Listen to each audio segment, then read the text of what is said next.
Zavatra nahazo andray aman-dreny tonga teto? Nahazo aho zany narary 20 taona zay. Narary 20 taona.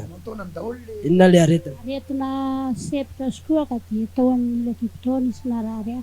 Dia efa nandritra ny 2 volana angambany izay.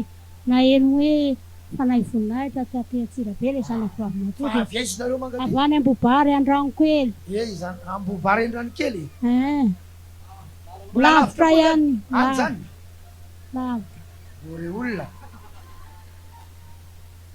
tsy omby atsika tsony ty toerana ty ka toerana lehibe tsika anamponana ny olona avy any amandoto avy any Ambobary an-drano-kely an-dranona ohatra tsara honenana any an-tany fotsy rehefa natany fotsy mbola lavitra mandeha tongotra be zay tany ianao tonga eto androany io nandeha efa tamin'ny zoma zay no nakaty hamonjy an'le fotoana sabotsy sy alahady eo aiza ny rangahanareo ao izy ao aiza ny rangahan zareo alleluia garabanareo tonga eto ya mangetaetany raha fotsinareo dia ina zavatra nisy am'izao manao ny anao zao am'izao za mba tsy dia maninona am'izao fa etan'ny mila kelikely no ohatra misy kely mba mandranika kely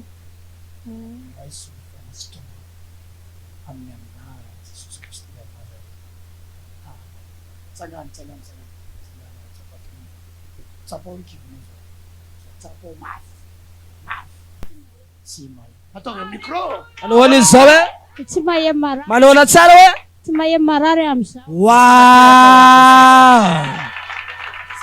alleluia ametra tanana amin'ny marary izy sitrana ireny